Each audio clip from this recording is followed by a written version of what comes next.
Hello and welcome everybody to another StarCraft 2 cast by Glitch. Today I'm going to be casting for you a ZVP on MLG Metalopolis. Spawning here in the 8 o'clock position as the green Zerg, we have sixjaxViBE. Spawning here in the 3 o'clock position as the blue Protoss, we have Team Dignitas' ToD. ToD is of course a French player for Team Dignitas, a very well-known player, played in quite a few tournaments, see him sprout up quite a bit, and lately he's been doing amazingly well in tournaments, so excited to see his play here today. Against ViBE, who is another very well-known player. ViBE, known to do very well in tournaments, actually part of ToD in the GSL, I believe. Last I checked, that was his position. I'm not sure if he is still part of ToD, but when last I saw he was, so he's got to be darn good in my book. The map, as I said, is going to be MLG Metalopolis. That is going to mean that there is this additional supply depot at the bottom of every player's ramp to prevent any kind of early harassment and any kind of early bunker or cannon play from either of these players. And the other thing about MLG Metalopolis is there are no close by ground spawns. That means that on this map it is completely impossible for example, for sixjaxViBE, for his opponent to be spawning here. He is only able to spawn cross-map. They can spawn close by air, which is exactly why we saw ViBE sending his Overlord down to the southern position, but they cannot spawn directly across from each other in those positions. So, so far we do see a probe coming into the base for ToD, managed to scout out, he will see that this spawning pool has now gone down for ViBE. Will ViBE actually be getting that fast extractor down and go for that quick Zergling speed, or will he just be throwing down that hatchery? I have kind of briefly talked about this before, but it is getting very, very much common for those Zerg players to start throwing down that spawning pool just before that hatchery, just because it's starting to get really, really common for players to start to try to deny that fast expansion from Zerg players. So it's just getting way, way more common now for Zerg to just throw down that spawning pool. And we actually see some nice little bit of micro here from ToD. ToD is repeatedly doing a little bit of mining harass here. By constantly mining on this one mineral patch, he's actually denying ViBE's drones from actually mining on this mineral patch there. So a nice little bit of micro there from ToD. Both players continuing to macro up. ToD currently just throwing down that gateway. We are seeing a cybernetics core go down for ToD. We check out the energy on that Nexus. The energy is fairly low. Can probably guess that there is no 4-gate here coming for ToD. We also see that second gas going down. Also, of course, the other big indicator that you're not going to be seeing any kind of 4-gate play here in the early game. Double gas usually means that you're going for a little bit more tech and not going to be spending a lot of your probes and your minerals on getting those early gateways up, because those early gateways can be quite costly in the early game. ToD was able to finally scout that this expansion has now gone down for ViBE. ViBE did manage to get that extractor up, but I believe he did go pool and then hatchery and then threw down that extractor. So he is going to be a little bit delayed on his Zergling speed, but he is of course going to be getting that economy going, which is always a good move for those Zerg players. Now, I don't think ViBE has actually scouted his opponent at all. No, ViBE is actually completely in the dark as to the spawning location of his opponent right now. Well, I don't want to say quite that much, because I think he has actually scouted this position, or if he hasn't already, he is going to be scouting that position right away with this Overlord, getting this Overlord into a good position. As we can see, it is rallied right here into the back of ToD's base. He's going to be able to send that in.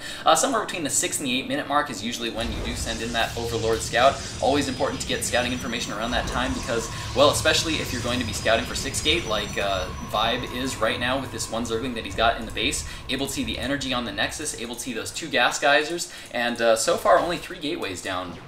So he's going to be able to guess pretty well. Doesn't see any chrono boosts going down on that cybernetics core, so he's going to be pretty confident that he's not facing any kind of warp gate here. So I wouldn't be surprised to also see another scout in with this Overlord here around the 8 minute mark, or somewhere between the 8 to 10 minute mark, because that's usually about the time when you need to start checking in on your opponent to see exactly what he's doing. Because he has seen these extra 2 gateways go up, it is pretty likely here that ToD is just going to be going for maybe a little bit of early aggression. He could also just throw down a robotics facility and start pumping out those immortals. But that will remain to be seen. We do have an interesting move here by ViBE. ViBE has stopped mining off of gas, actually, to start mining up a lot of minerals, really get that second base saturated. If we check out the harvester count right now, we can see that ViBE is currently actually down right now, 24 to 27 harvesters. ToD has been busily chrono boosting away on his Nexus, as we can see right now, and he's getting those probes out, going to have that very strong econ, and we do now see the Nexus going down for ToD, starting to get that sentry count up, up. Always a good move for those Protoss players. If you want to be going for this fast expanding build, you want to be throwing down units that are low cost in minerals so that you can save up those 400 minerals. But sentries are also excellent defensive units. Absolutely excellent for defending positions. You are able to force field off ramps, things, just because early game, the only thing Zerg players are going to have at this point in the game is just going to be mostly Zerglings, potentially Roaches, but both of those units can be force fielded very, very well and controlled quite effectively. We are seeing some pressure here coming in for ViBE. ViBE's moving in with a bunch of Zerglings. Going to try to see if he can deny that hatch, but a nice unit placement here as well as building placement here from ToD. ToD is placing these gateways in excellent positions to block his ramp. There is not going to be any way for any Zerg units to get up that ramp unless they are able to go all the way around here, at which case ToD would have plenty of time to get a force field on his ramp or even in these positions and would be able to trap those Zerglings in quite easily. ToD now transferring some workers, and having scouted this expansion, looks like ViBE is now feeling a little bit more confident about his positions because, of course, if there's an expansion going down for your opponent, he cannot have a large army up at the time. He's basically doing an economic move and not an aggressive move if you see an expansion going down. So really, ToD cannot be pushing out too much with this small number of units. ViBE would be able to defend that pretty well. Of course, he does have units in good positions right now. He's got his Zerglings along this lower ramp, and he's got one Zergling up here above this upper ramp, so the second ToD moves out, he will be able to see that they're coming and react appropriately. Now, we do finally see some more gas geysers here going down for ViBE. ViBE does now have that Roach Warren up. He's got an Evolution Chamber up that is researching that +1 melee attack. That is going to help with those Zerglings dealing lots of damage. And this is something that I've been seeing more and more from those Zerg players. It used to be that for a while, Zerg players would just be going for the heavy Roach against those Protoss players, but nowadays we're starting to see the Roaches out to take damage, while Zerglings are used to deal a lot of damage here. And it's actually been working quite well for Zerg players. Now, we do have a big push here coming out from ToD right now. ToD has managed to warp in a few Zealots, and he has just now force fielded on that ramp. That is going to mean that ViBE is not going to be able to get any units down from his main. Everything that he gets is going to be from his natural. He's now trying to move in as best as he can here. A lot of Roaches being stuck out, and he's actually getting in, able to deal quite a bit of damage here. I'm actually pretty impressed with ViBE's pull off there. He did have to pull a lot of drones off there to have to deal with this push, and lots more units are now being rallied in for ToD. ToD does have 2 pylons up here, and will ViBE be able to hold this? I don't know. This is a lot of stalkers here right now from ToD, and we do now see ViBE pulling back. Lost a lot of drones in that exchange. If we check out the workers killed count, we can see that so far 13 workers have gone down now for ToD.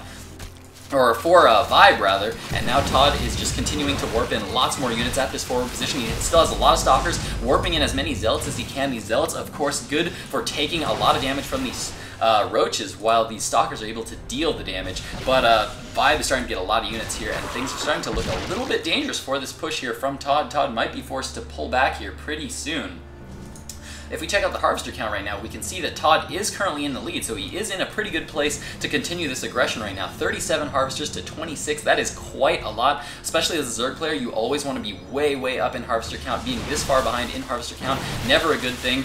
He's been on 3 bases, which you do definitely want to be against Protoss players, but he has no mining going on at this upper base, which means he's basically being out macroed at this point in time, and we can now see a huge push of Zealots here from ToD. Now moving in, all these Roaches here are going to be cleaned up. Looks like they are about to be pinned against this wall, and they are going to fall here. Things are not looking good for ViBE. ViBE did lose a queen in this exchange. He still has a couple of queens up. He's trying to inject as much as he can, trying to pump out as many Roaches. We do see 12 more Lings on the way, as well as 5 Roaches, but will they be here in time? ToD continuing to macro in tons of forces here, applying a lot of pressure. Again, force fielding the ramp, preventing any additional reinforcements from this main expansion, and all of these Roaches that just spawned are going to be denied from dealing any damage, and now ToD is focusing down this hatchery. This hatchery is gonna go down, I think. I don't think ViBE has enough to be able to defend this, and the GG from ViBE. That means ToD has taken Game 1, and we're going to be going into Game 2 to see if ViBE can take his revenge in this best of 3, so don't go anywhere.